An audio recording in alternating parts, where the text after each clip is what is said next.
Deixa eu explicar aqui rapidamente. Nós estamos aqui no Antigo Testamento, na época de Moisés, quando o povo sai do Egito. Eles vão permanecer, eles não sabiam, eles vão permanecer 40 anos no deserto. E quem está dirigindo esse povo é o Senhor. Era na teocracia, no governo de Deus. O Senhor estava dirigindo e escolheu um homem que nós não escolheríamos. Ei, escuta isso. Eu gosto muito quando a gente vê Deus usa os improváveis. Deus usa os improváveis. Aqueles que o homem não escolheria. Porque Deus não vê o exterior. Deus vê o coração. Esse Moisés, ele é assassino. Matou um homem no Egito, fugiu para o deserto. Era gago. Como é que um homem gago vai dirigir uma nação? E como Deus tinha o plano de levar esse povo pelo deserto até a terra prometida, Moisés, quando ele achou que acabou com a vida dele, Deus estava dirigindo a vida de Moisés. Tem pessoas às vezes que acham: eu acabei com a minha vida, olha a bobeira que eu fiz, agora está tudo acabado. E isso pode ser pensamento da pessoa ou inimigo que sopra no ouvido. Isso não vem de Deus. E quando a pessoa põe um ponto final, Deus vai lá e põe uma vírgula embaixo. Ponto e vírgula é porque o período está continuando, né? E continuando muitas vezes com algo totalmente diferente. E foi o que aconteceu com Moisés. Ele nem imaginava que ele estava 40 anos naquele deserto, aprendendo a viver no deserto. Porque 40 anos depois, aos 80 anos de idade, Deus o chama para ele tirar o seu povo do Egito e caminhar por onde? Pelo deserto. Quem é que pode dirigir uma nação inteira indo pelo deserto? Quem conhece como viver no deserto. Amém? Então, quando você pensa que por causa de uma bobeira que você fez, Deus se esqueceu de você, olha onde eu estou jogado nesse deserto aqui. É no deserto que Deus forja muitos dos seus líderes. Paulo, quando ele se converteu, ele passou 13 anos no deserto, forjado no deserto. Jesus Cristo passou 40 dias no deserto. 40 dias no deserto. O próprio Jesus. E aí Deus mostra para ele, para fazer uma arca, que era chamada Arca da Aliança. Havia 3 coisas dentro desta arca. Uma arca de madeira de acácia, com bordas de ouro, e todinha com ouro. Eu estive em Jerusalém, e lá numa palestra lá para o novo templo, foi feita a pergunta para a moça que estava fazendo a palestra para nós: e a arca? Sabe o que ela respondeu? Nós vamos encontrar. Nós vamos encontrar. Disseram que tem muita gente atrás dessa arca, a Arca da Aliança. Como é ouro, não vai se decompor. As últimas notícias, suposições que esteja na Etiópia, mas não encontraram. E Deus muitas vezes não vai nem deixar encontrar, porque senão eles vão começar a idolatrar aquela arca lá. É isso que Deus quer mostrar para nós hoje. Por que Ele mandou fazer a arca? E o que é a arca? E o que é a arca hoje? Ele mandou colocar 3 coisas dentro da arca. Quem lembra de uma das coisas? Oi? As tábuas do mandamento foram colocadas lá dentro da arca. Outra coisa.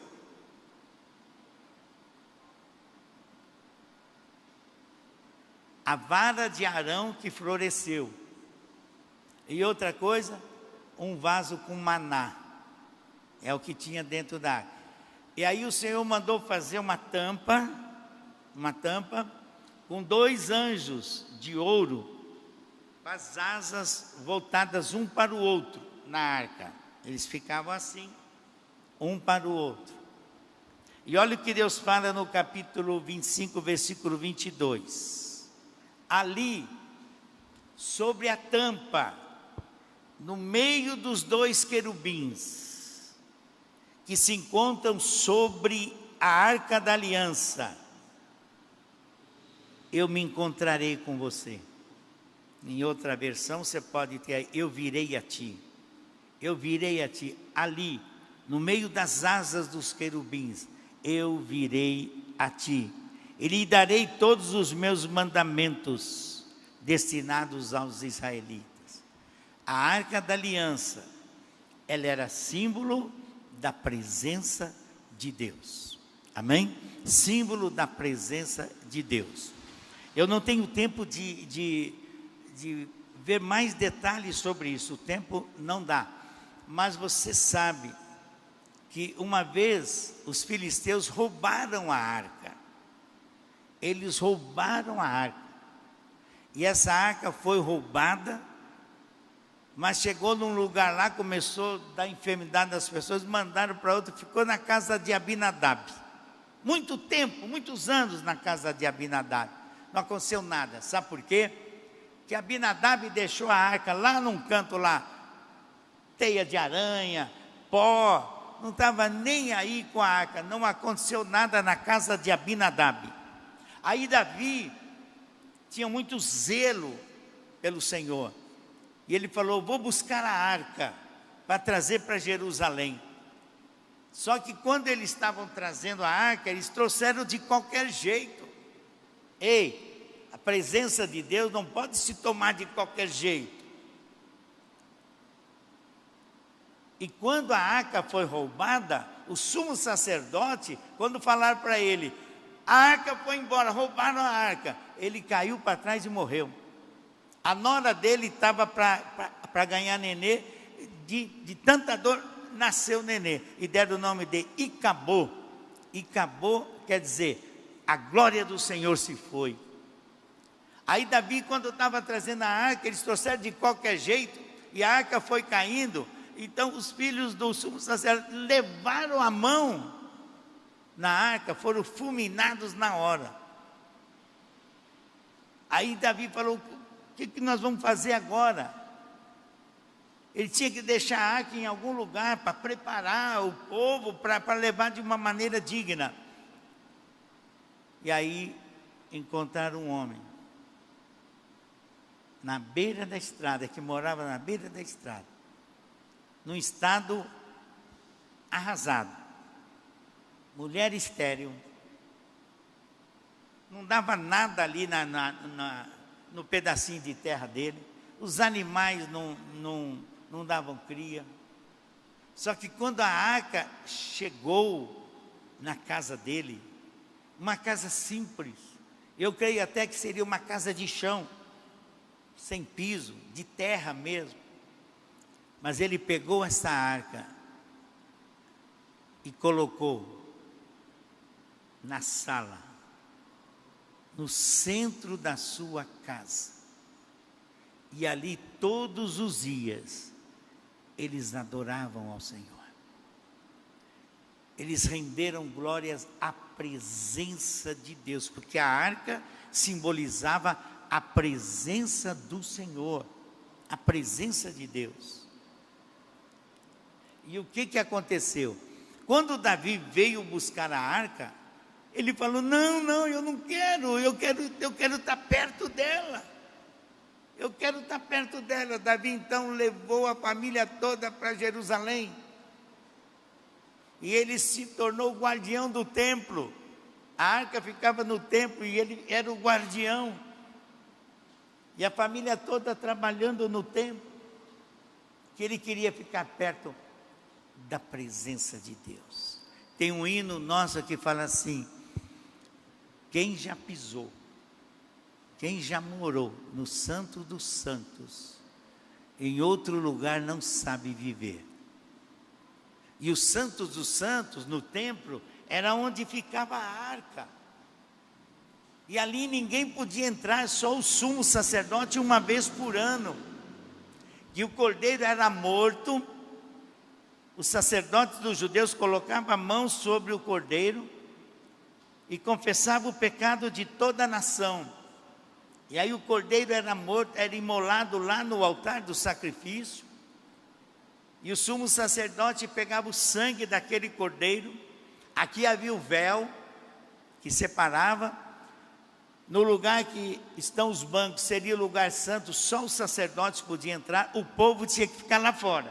Não podiam entrar nem no santo, e no santo dos santos, só o sumo sacerdote uma vez por ano, trazendo o sangue do cordeiro, do animal que tinha sido morto, para aspergir aqui no santo dos santos.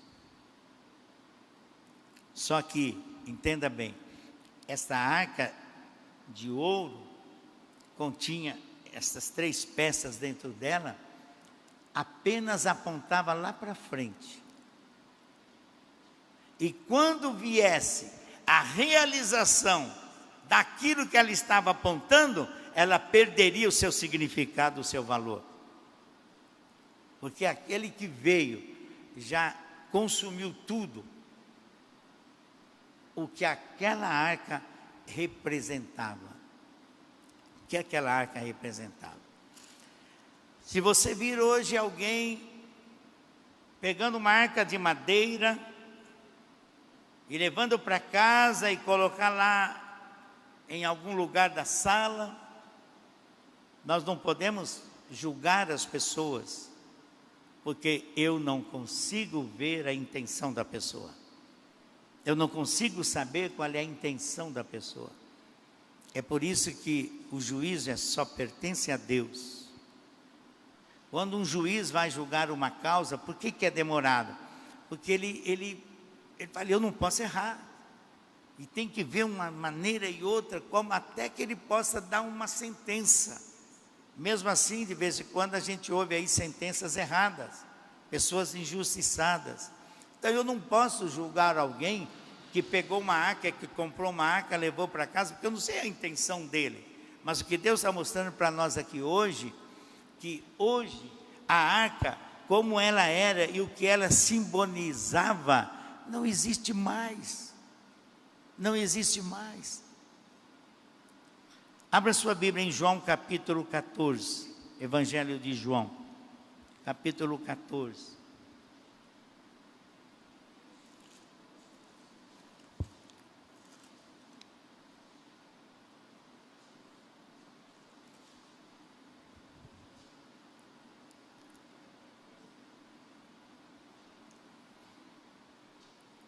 Aquela arca simbolizava a presença de Deus. Quando Deus se manifestava, Ele se manifestava no Santo dos Santos. A nuvem abaixava, e quando a nuvem abaixava, os judeus sabiam, Deus vai falar com Moisés.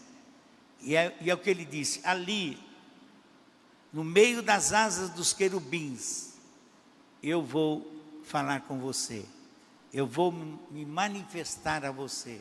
E hoje, onde é que Deus está se manifestando? O que é a arca hoje? Se ela apontava para algo no futuro, então o que é a arca hoje? Aonde está a arca hoje?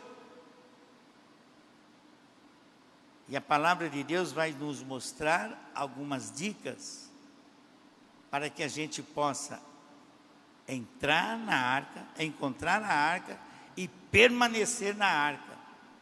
Assim como teve as dicas para encontrar as coisas, o Senhor mostra para nós como nós podemos, o que é a arca hoje, como encontrá-la e como permanecer nela. E você lendo esse versículo, você vai saber onde está a arca hoje. A palavra de Deus diz assim, vamos ler desde o 15, 24, 15. Se vocês me amam, obedecerão os meus mandamentos.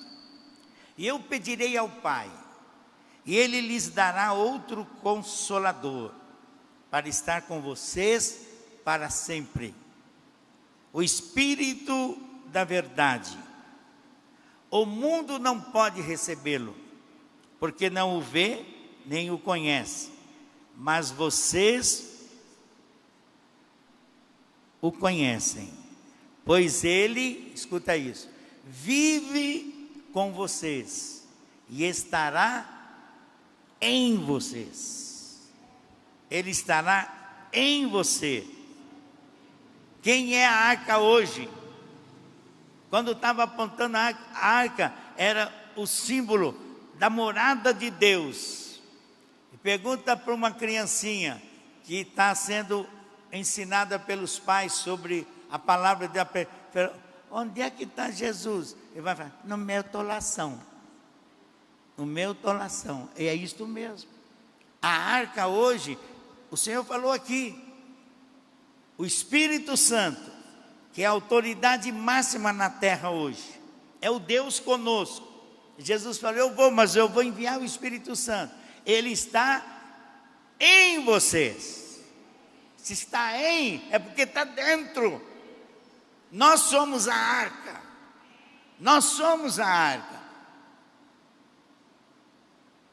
Eu não posso pegar uma arquinha de madeira e levar para casa e ficar ali colocando aquilo como um patuá. Não, nós somos a arca.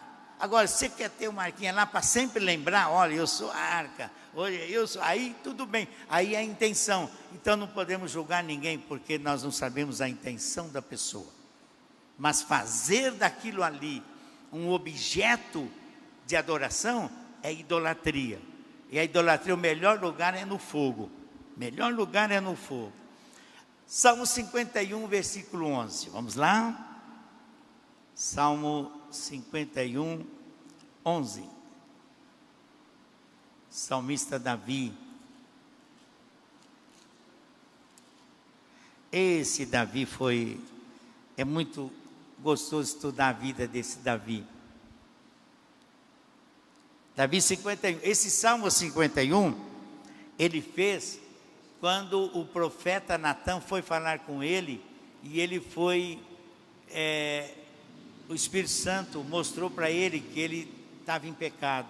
Ele tinha pecado, mas não tinha confessado o pecado ainda.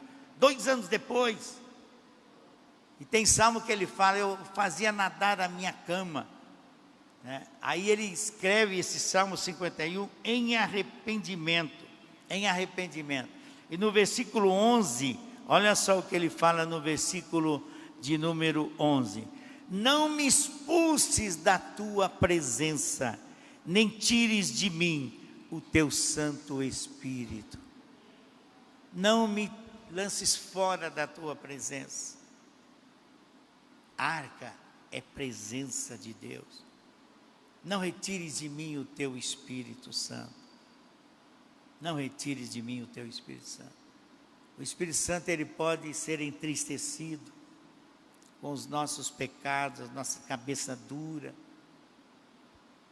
Mas ao mesmo tempo é Ele que nos convence do pecado. Para quê? Por que Ele nos convence? Para que nós nos arrependamos. E nos arrependendo, tenhamos o perdão dos nossos pecados. E pelo sangue de Jesus somos lavados. E você fica lembrando o pecado que você já confessou. O outro fica lembrando o pecado e fica te acusando. Sabe quem que acusa? É Satanás que acusa. Ele é o acusador.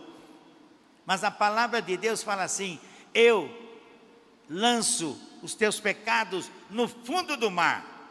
Lanço para trás de mim. Como está distante o oriente do ocidente, assim Ele afasta de nós as nossas transgressões. E Deus fala, e dos teus pecados, eu nunca mais me lembrarei. Aleluia. Um dia eu perguntei para uma pessoa, Deus sabe tudo? Sabe. Não, tem uma coisa que Ele não sabe.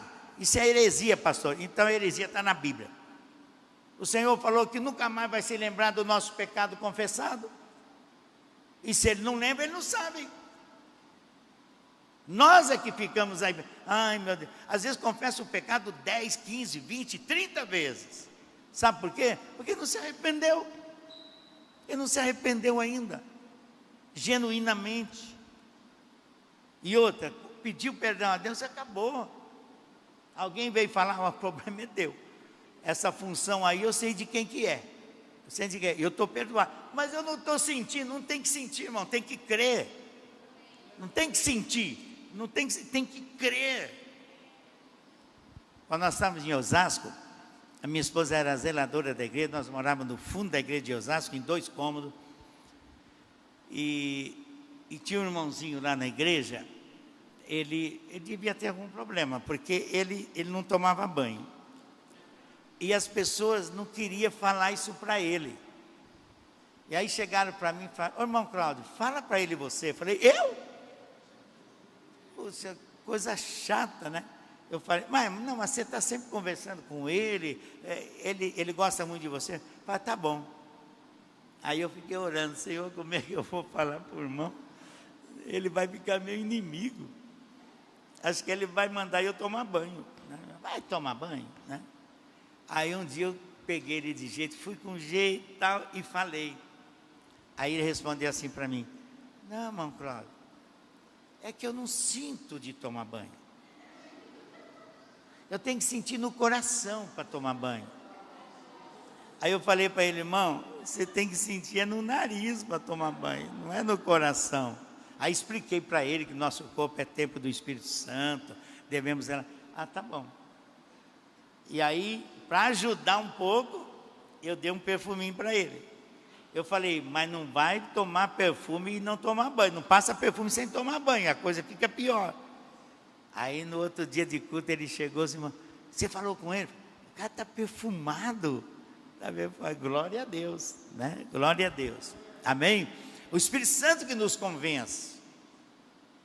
Por isso, por que Jesus falou que a blasfêmia contra o Espírito Santo não tem perdão? O que é blasfêmia contra o Espírito Santo? É atribuir a obra do Espírito Santo ao diabo. É atribuir a obra do Espírito Santo ao diabo. Isso é blasfêmia, não tem perdão. Por que não tem perdão, pastor? Porque é o Espírito Santo que nos convence do pecado. E se alguém blasfemou contra ele não vai convencer. Mas é muito difícil esse pecado. Eu já tive pessoas que vieram chorando. O que está acontecendo? Eu blasfemei contra o Espírito Santo, meu Deus. Eu falei assim, aí eu falei: aleluia. Eu falei: glória a Deus. O Senhor está dando glória da minha desgraça? Eu falei: não, eu estou dando glória da tua ignorância na palavra de Deus. Eu falei: se você está chorando por causa do que você fez, é porque você está sentindo o pecado. O Espírito Santo está mostrando para você. Você não blasfemou, ele que está te convencendo. Isso não foi blasfêmia contra o Espírito Santo. Quando foi que Jesus falou isso? Foi quando ele expulsou um demônio, e os fariseus falaram assim: ele expulsa demônio por Beelzebu, o príncipe dos demônios. Ele está expulsando os demônios pelo poder de Beelzebu. E aí o Senhor falou: isso é blasfêmia contra o Espírito Santo. É muito difícil. Amém? Glória a Deus. Salmo 119, 11. Vamos lá. Salmo 119, 11.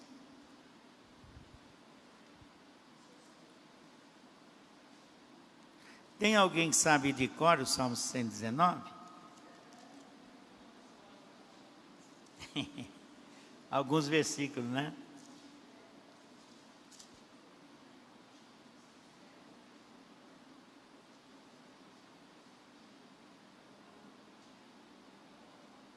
Eu guardo, Senhor, a tua palavra no meu coração, para não pecar contra ti. Guarda a tua palavra aqui no meu coração, para não pecar contra ti. Agora eu quero, rapidamente, para encerrar, dar 6 passos para nós nos aproximarmos mais de Deus. Pastor, eu vou todo culto na igreja. Eu posso vir à igreja e não estar no centro da vontade de Deus. Não é questão da igreja, é questão de comunhão com Deus.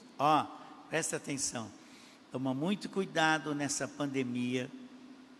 Já conversei com algumas pessoas e me falaram os sintomas que eles estão tendo é de frieza espiritual.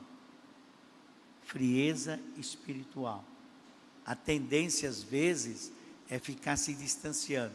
Os Estados Unidos fizeram uma pesquisa entre os cristãos, 30% diz que não vai voltar mais para a igreja, né? Frieza espiritual. Buscar a Deus. Agora, graças a Deus, estamos vindo mais à igreja, mas no começo era bem menos gente e não podia, teve época que não podia, mas eu posso assistir a pregação de casa, só que em casa é mais complicado, né? Você às vezes está assistindo, vou lá, pego um suco lá na geladeira, volto para assistir mais um. Você fazia isso, pastor? Fica quieto, vamos mudar de assunto, vamos. Aí às vezes você vai, faz outra coisa, está deitado no sofá assistindo, quando vê, foi arrebatado, né? Foi arrebatado, não pela mensagem, pelo sono. Nós somos humanos, está cansado, né? Então devemos zelar por isso, buscar a Deus. Um dos passos, escolher e decidir. Josué, quando o povo estava meio assim, estavam indo adorar Baal, arrumava uma namoradinha, a namoradinha era lá da turma do Baal, vamos comigo adorar Baal, estavam indo. Ele percebeu que o povo estava se dividindo entre o Senhor e Baal, ele reuniu o povo e falou: você quer saber de uma coisa? Você acha que o Senhor não é Deus? Quer servir Baal? Vai servir Baal. Decida o que você quer. Decida o que você quer na tua vida. Decida quem você vai servir. Se vocês falar que vai tudo para lá, fique sabendo de uma coisa: eu e minha casa, nós vamos servir ao Senhor. Eu e minha casa serviremos ao Senhor. Decisão: a quem eu vou servir? Decisão: quem é o primeiro na minha vida? Ei, jovem, presta atenção. Essa é a melhor idade para afirmar isso. Para afirmar isso. A idade da pujança, a idade da força. É a idade que o gafanhoto ainda não pesa, né? Lembra-te do teu Criador nos dias da tua mocidade, antes que o gafanhoto fica pesado, né? Falei disso na mensagem passada. O gafanhoto não pesa nada, irmão. Mas pede para uma irmãzinha de 80 anos abaixar para pegar o gafanhoto, para você ver como ele é pesado, né? Ela pode até abaixar, a hora que pega, que é? O gafanhoto está pesado, né? Porque os anos passaram. Lembra-te do teu Criador nos dias da tua mocidade, onde Deus, cuidado com as atrações do mundo, cuidado com as atrações do mundo. E hoje os pais têm que vigiar as crianças, cuidado com as atrações do mundo. Lógico, uma criança, ele pega um joguinho do celular, ele só quer aquilo, mas cuidado, vigia, coloca limite. Ei, nós estamos falando das crianças para não falar de nós, né? Não é verdade? Para não falar da gente. Então nós temos que vigiar, buscar em Deus, decidir a quem que eu vou servir, a quem eu quero servir. Isso é muito importante. Jovem, você que não casou ainda, está procurando um namorado ou uma namorada. Primeira virtude que você tem que ver: é um jovem de Deus? É uma moça de Deus? Busca o Senhor? Busca o Senhor? Aí sim. Ei, outra dica: dá uma olhada como que trata a mãe e o pai. Presta atenção como trata a mãe e o pai. Se tratar mal a mãe, que é do próprio sangue, imagina você que nem parente é. Então, presta atenção nisso. Eu perdi namorada antes de eu casar, por causa disso. Eu tratava mal minha mãe. Teve uma, nossa, ela era tão bonita, eu gostava tanto dela, meteu o pé em mim. E depois eu fiquei sabendo que um dia ela viu eu maltratando a minha mãe. Na certa, algum pastor orientou ela: sai desse cara, chuta que é laço, né? E ela chutou mesmo. E o pior é que era aqui de Rio Preto. Nunca mais vi, né? Mas ainda bem, depois casei com uma mulher de Deus e... Amém? Glória a Deus.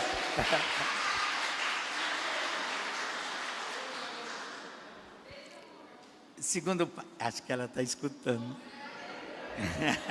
Eu vou ver a hora que chegar em casa. Segundo passo: orar constantemente. Vida de oração. É fácil? Não é fácil não, é difícil. É gostoso orar? Não é não. A carne não gosta. Onde é que dá mais gente? Um culto de oração ou um churrasco? Culto de oração fica convidando, uma meia dúzia. Churrasco não precisa nem convidar. Não precisa nem convidar. A pessoa se oferece. Por quê? É carne. E porque a oração, vida de oração, tem luta, tem batalha espiritual. O inimigo não quer que você seja forte com Deus, porque ele te enrola. Ele te enrola. Ele não quer que você conheça a verdade. Outro passo, estudar as Escrituras, estudar a Bíblia. Por quê? Quando eu estudo a palavra de Deus, eu tenho conhecimento. Quando eu estudo a palavra de Deus, a minha fé cresce. Fé vem pelo ouvir a palavra de Deus. Presta atenção nisso. E olha como isso está sumindo da vida dos crentes. Presta atenção nisso para você ver. Ei, Jesus perguntou assim: será que quando o Filho do Homem voltar vai encontrar fé sobre a terra? E por aumentar o pecado no mundo, o amor se esfriará de muitos. Ei, de muitos. É sinal que não vai ser de todos, que nós estejamos fora desse muitos. Comece a buscar o Senhor, comece a estudar a palavra de Deus, comece a estudar. Agora veja bem, quando você começa a estudar a palavra de Deus, Deus começa a te ensinar, o Espírito Santo começa a te mostrar, Ele é o nosso mestre, Ele nos leva a toda a verdade. E por que as pessoas começam a vir conversar com você? Porque você tem o que dar. Você tem o que dar, e Deus traz pessoas para conversar com você, porque quando elas abrem o coração, você tem como completar o coração dela, pela palavra de Deus, amém? Pela palavra de Deus. Frequentar a igreja, frequentar os cultos, buscar em Deus. E outra, ser uma pessoa atuante na igreja. O que tem para eu fazer aqui? Né? O que eu posso fazer? Onde eu posso servir na obra de Deus? Ei, nossa vida aqui é de 70 anos, alguns são mais fortes, chegam a 80. O que passa de 80 é só canseira. A palavra de Deus fala isso. Você vai esperar quando para falar, eu quero trabalhar na obra de Deus? Quando? Quando não aguentar mais nada? Amém? Se coloque à disposição da obra de Deus. Tem lugar para todos na obra do Senhor. Amém? Agir com fé e insistir no caminho escolhido, não desanimar. Não desanimar, insistir no caminho escolhido. Amém? Quem encontrou a arca? Aonde está a arca hoje? É isso aí. A arca está no nosso coração. Nós somos a arca. Nós somos a arca.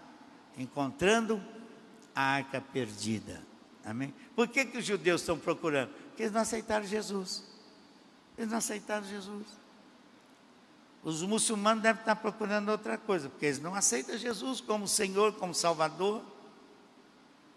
Pastor, como é que o senhor sabe disso? Eu ouvi um líder muçulmano falando sobre isso. Está lá no YouTube, só procurar que você vai ver. O que pensam os líderes muçulmanos sobre Jesus? Procura lá que você vai ouvir. O próprio líder falando. Tem todo o respeito por Jesus, foi um profeta, mas ele diz, não é Deus, não é Salvador, e não vai voltar não. Então, eles creem assim, compreende? Eles creem assim. Preferimos ficar com a palavra de Deus, amém? Que um dia nós vamos estar com Ele.